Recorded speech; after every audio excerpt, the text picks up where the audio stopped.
to Mario Brothers Arcade. Yeah, There's this I'll just show up Mario Bros. Arcade for right now and speak our thoughts on this, but that's my general... I've always been a fan of more of the Mario Luigi series than the Paper Mario series. The Paper Mario series definitely had more high highs, but it had noticeably lower lows. Oh, yeah. And if we're judging based on, the overall estimation, I'd say Mario and Luigi, despite it being, maybe run-of-the-mill after a certain point, especially for some people, people didn't like Dream Team that much, or it's actually a little bit more divisive than I thought. Yeah, some people think it... Because of how rudimentary it was. But for as rudimentary as it was, at least it kept to its core, which is more than I can say for some of the Paper Mario games. Yeah. But they kept the core of Sticker Star forever now. Yep. Just remake Thousand Year Door already! God damn it. Kind of makes me wonder if it's even worth remaking Thousand Year Door at that point. Or remastering it. They Remastering is probably the best thing. Remastering would probably be the best thing to do.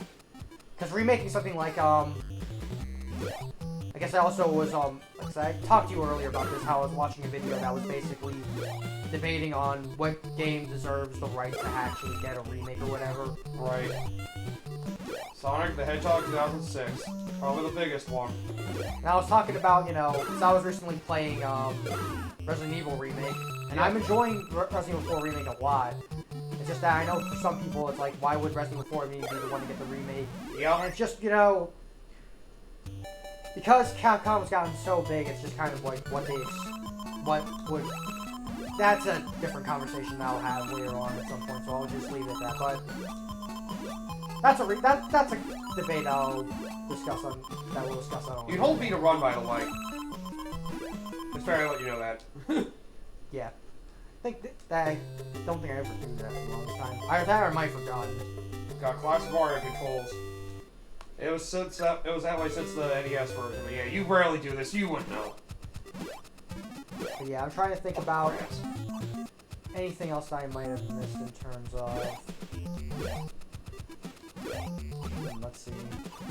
There's at least a little bit of side quest there to give it some world building. Mm-hmm. Yep, and you get some extra items as well. Or that I could say about the sequel of this game. Yeah. Although, honestly, it depends on who you ask, but some people would say that it actually works in the sequel's favor because of it. It's a little simpler design, I can admit, yeah. And the story beats going along those is still pretty enjoyable. Yeah. Well, the fact it's, all really linear, and it's all, I don't know. That's something we can discuss when we eventually get to Partners in Time, the sequel to this game. I'll just say that straight up off the bat. It's my least favorite game of the Mario Luigi series. It's fine for what it is, but like you right said, now it's my least favorite, but that's only because I haven't played Paper Jam yet, so it's just kind of up in the yeah, air. Paper Jam's usually the one people cite as their least favorite, because it was clearly rushed. It also begins a trend that was starting to get noticeable in Sticker Star. Why have original characters? We can just go based on the same Mario characters we guys know and love. Why make it more complicated than it needs to be? You can still make it different, but still make it feel similar, you know? Yeah. Paper Jam Head was usually fine, though. It just...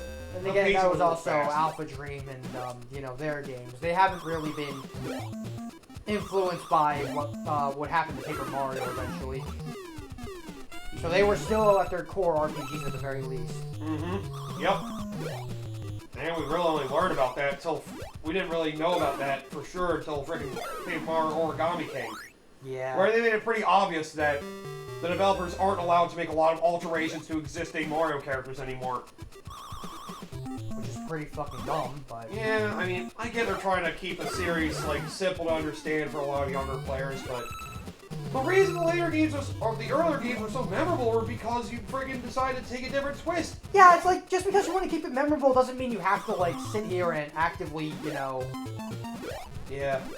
Try to make it different for the sake of it being different. Yeah. People love the original Paper Mario, and that's pretty much all Bowser. Yeah. And then the others are very memorable. Thousand Year Door does have a different villain. Super Paper Mario has what some people say is the best story in all the Mario RPG games. And that's a different villain. Has a complex build-up. Yeah. And then you have pretty much every game in this series up to the last one. Up to before the last one. Yeah, it's up to, I want to say Dream. But for what it's worth, I'll give Dream Team some slack just because considering what Bowser goes through in those games, it kind of does feel like the proper conclusion. Like it would start off like first with this game, you basically see him as basically comic relief and nothing more.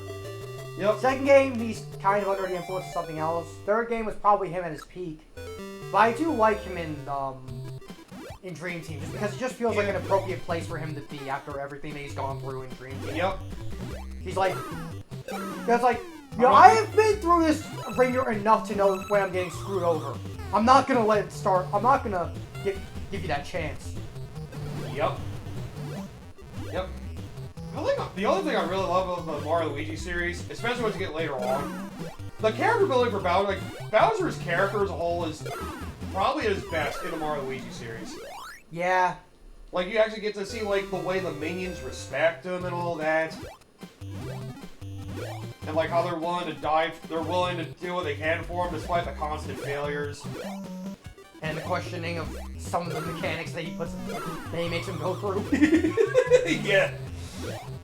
Oh, the Goomba one was always my favorite because you're fucking Goombas. Martin sprayed towards the enemy's feet. Come on! Have you guys did you guys remember that from training? The fuck? Oh crap. But yeah, at least once we get past Partners in Time, though, frickin' the third and fourth games of the series are amazing. Yep, I personally like Dream Team the most. Yeah, I now put the third and fourth game of Mario Luigi series above the original Paper Mario, in my personal opinion. Yeah, I would say so too. But I still have a soft spot for Thousand Year Door for being my favorite Mario RPG. Yeah. That super guard mechanic, man, it opens up so many doors. Oh yeah, it does. Maybe 1,000 of them? God damn it! But I think, as far as I know, I think that's all of my general comments on the At least on Superstar Saga and what it leads up to the series as a whole, right? Yeah. Well, I mean, we'll continue on with mine, so I started going over like, yeah! I remember playing the original Paper Mario when it first came out, so I was pretty familiar with Mario RPG styles. And I didn't play Super Mario RPG at the time, so, you know, I was curious to see how it went. Unfortunately, my brother got the game, and he wouldn't let me play it for a while, even though he wasn't going to play the game himself. He just didn't want me to play because it was his. Dick. Eventually, I stuck around him and started playing on my own, and, well, I really appreciated a lot of what Mario Luigi Superstar Saga did. The writing in it was pretty good, the villain was definitely different, which made it memorable, and they still had enough regular Mario stuff sprinkled in to make it still feel like a Mario game. I guess I was like 13 at the time, or 12 at the time I played it, so... Yeah, I definitely had a lot of fun memories with it. The worst part was, I lost my original copy of that game. Because I think I accidentally left my Game Boy Advance somewhere when we were shopping for shoes or something. Ah. I left it behind in the store, and that was the game that was in it. So the only way I've gotten to play it now is through, well, eventually I got to play it on Wii U, thanks to the Virtual Console, like the version we have here. And, well, it definitely showed me again why I really like the series. And I got to play later games of the series at the time, and this game still definitely holds a special place in my heart. It's just, after playing later games of the series, you can still see some of this game's rough edges. Yeah. Like, yeah. It is nice that Mario and Luigi feel the most unique in this game compared to the rest of the series.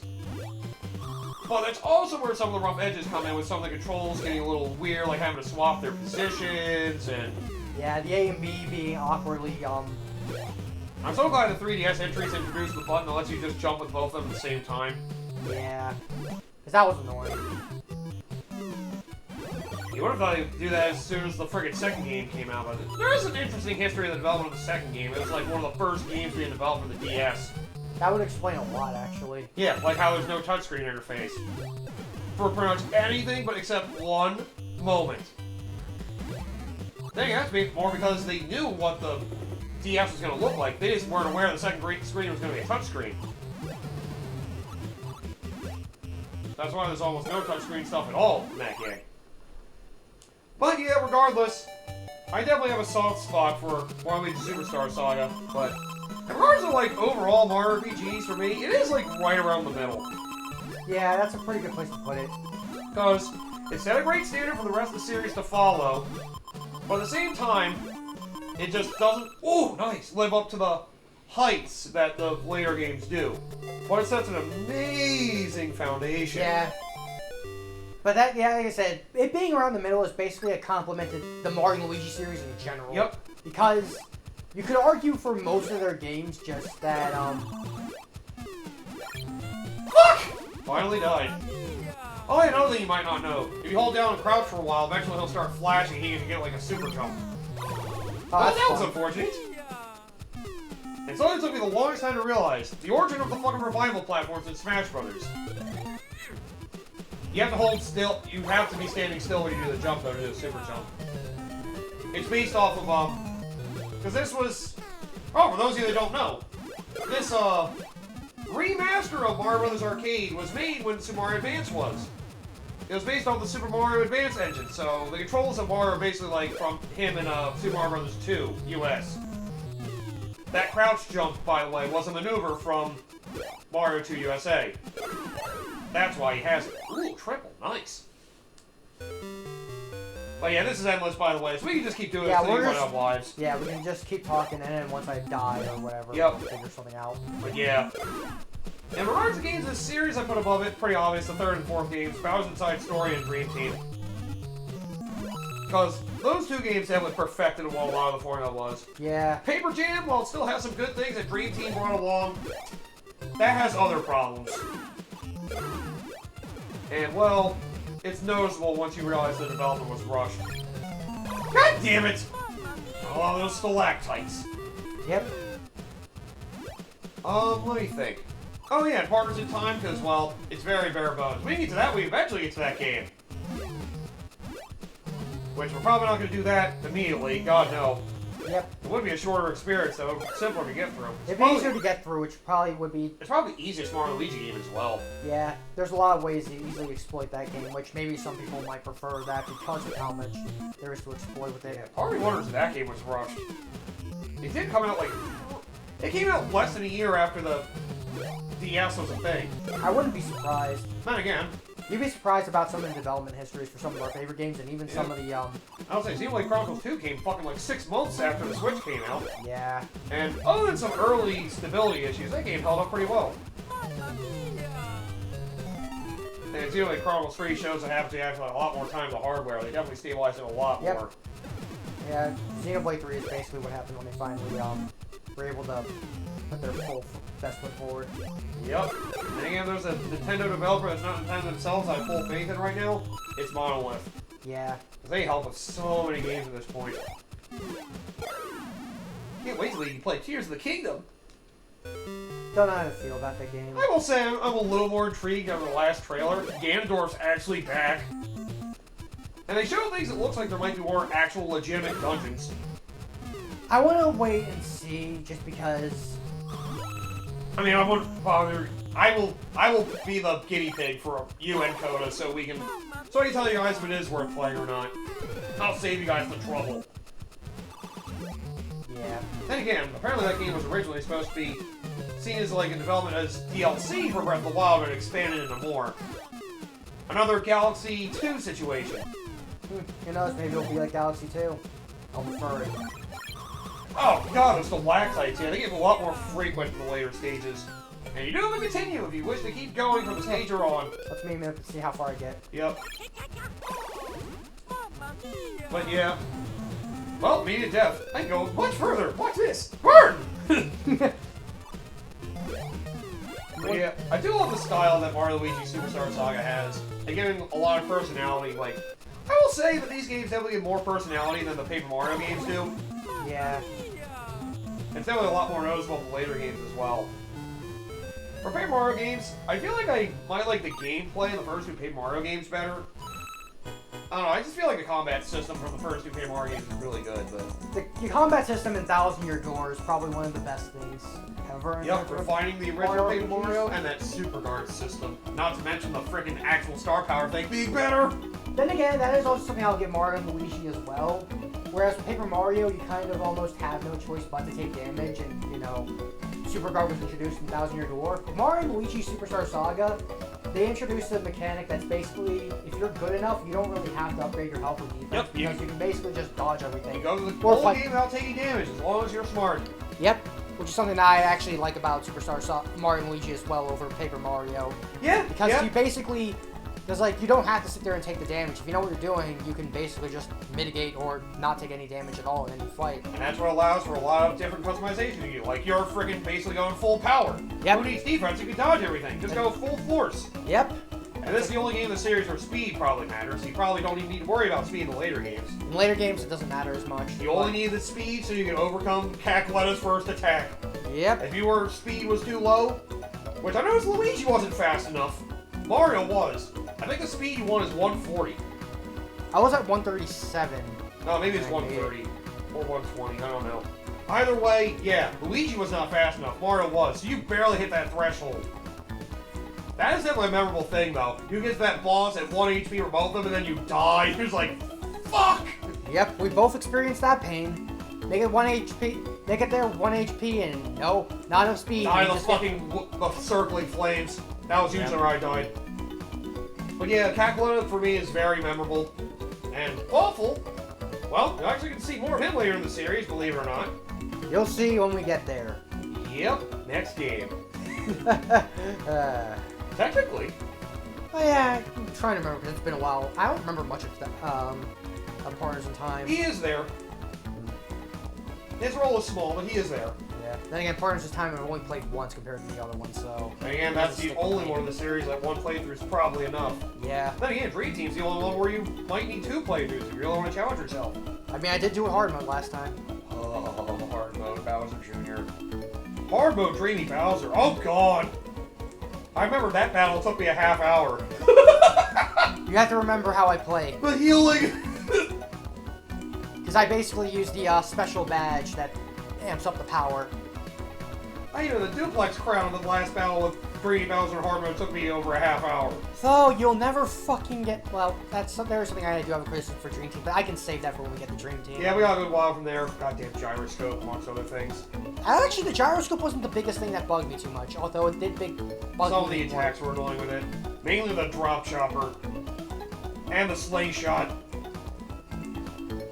And again, I guess it's because I'm usually generally sitting in a stable place, so it doesn't bug me nearly as much. I don't know. I never found it to be that much of a problem. Was it more of the dreamy fights? Some of the dodging and shit? Dreamy Luigi stuffs. Right. The Dreamy Luigi stuff in particular is the stuff that the gyroscope is where it started to become more noticeable. Yep, you're right. Yep. And also one other thing. That Zkeeper fight is hell. Dreamy Luigi Gauntlet. Whoever thought that was a good idea. At least they didn't add another boss. Oh god, that would have been horrid. Dreamy and Tasma. Oh fuck. Dreamy Bowser X. Oh god. Well, he technically had that, but it's basically just the Dreamy fights weren't that much more difficult. Yeah. Oh, wait till you get to the gimmick they have in Paper Jam for the giant battles, quote unquote. It's the worst execution of them. Yeah, but the friggin'... Yeah, we'll get to that more when we get to Yeah, Dream that's Team. right. We're talking about the original game, which I may as well say this straight up. If you're trying to find a way to play this game, well, you can't get this version anymore. Well, actually, technically, Nintendo Switch Online, if you have the expansion pack, you can now play this game on there. This is one of the first games they put on there with the Game Boy Advance library. At this point, though, I would Very recommend... At this point, I would recommend getting the, I think it's the only way you can get it, because I forgot. There's the 3DS remake. You can't get that anymore either. Yep. God damn it. But I will say this, I guess as a comparison note to end this on. I like this original version better. Because while they modernized the combat in the remake, it loses some of the uniqueness that made this game kind of special compared to the rest. Like the endless brothers attacks in this game. They aren't endless in the remake. They simplified the brothers attacks. They still advance the same way they did before. I think it takes less excellent attempts to get them to advance though. That is nice, I guess. And the Bowser and the Bowser's Minions things, it's a nice addition that can make it worth playing, but don't buy the remake just for that, is what I will say. The visuals are still nice, because they are still in the Dream Team aesthetic. I do have to go sit down and ask someone about the 3DS. Yeah, that is true. I'll save that for when we I get do to have our copies of them. I do have copies of both of them. And Bowser's Inside Story, I can say that when we get to that game eventually down the line, but yeah, if you want to play a remake, you can check it out if you want. But honestly, I'd say if you have a Switch, you have an expansion pack, you can play this on there. Trust me, it'll be good enough. Yeah, there's not really. Yeah, if you played Superstar in any variation. Still, Partners in Time, Bowser's Inside Story, Dream Team, Paper Jam. Good luck being able to play any of those games. You didn't get them before. That's the only one we can play now. Unless they frickin' remaster some of the games for a single screen format through a new company now. Who fucking knows? I've been hoping they would, but...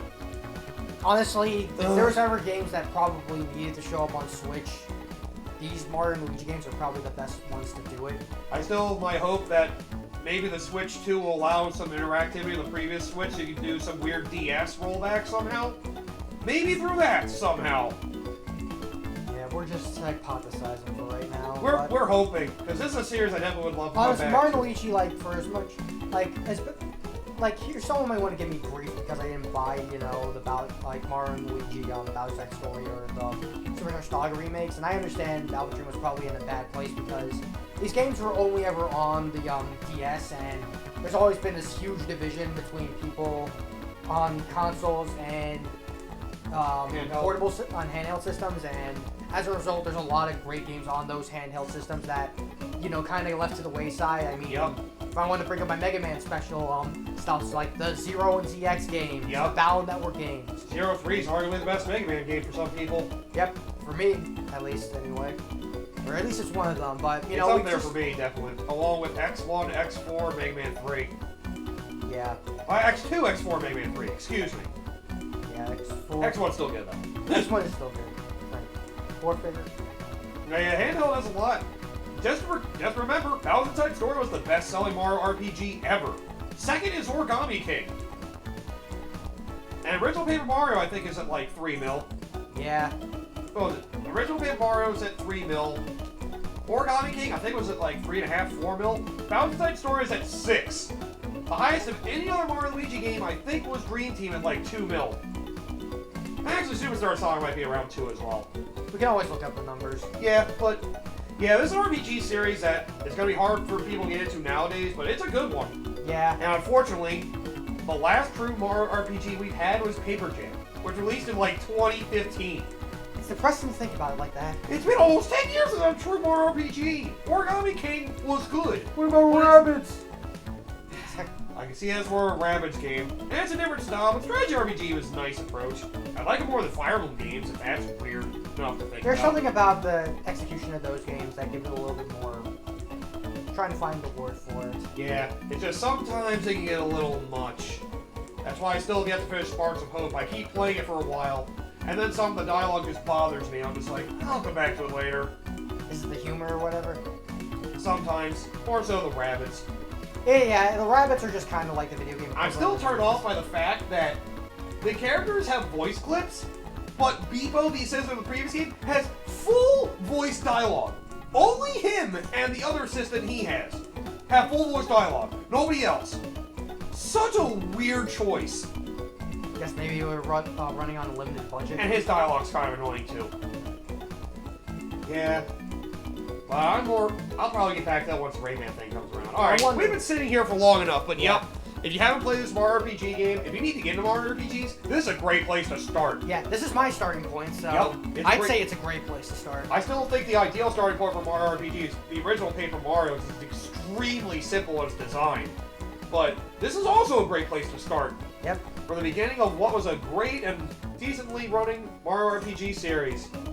Maybe we'll have this series or another series like it come back to the forefront, hopefully with Switch 2 or something like that. Yeah, another Mario RPG would be nice. It's been way too long, because Paper Mario's clearly not that anymore. Yep. And they don't want to bring back Thousand Year Door, but they'll shove the original Paper Mario down your throat at least, so there's that. I mean, it's something. Yep. Yeah, they're available on everything. Alright. Yep, so... that's it. So, what? I wonder what... next time we come back to Mario RPGs, it'll probably end up being Thousand Year Door, if I had to guess. Yeah, it'll probably end up being Thousand Year Door. Then after that, we'll go into a Partners in Time. At least that'll be a nice, simple romp. Yeah. I wonder what game we're going to do next, though. Are we going to do Zero Mission now? You know, you say that as a joke, but that might be what we might end up starting with next. It is a good one, and it is short enough. We could blast through it pretty easily. Yeah. And we're both well versed in it. Alright, well, you guys will find out what we do. We'll find out when we do.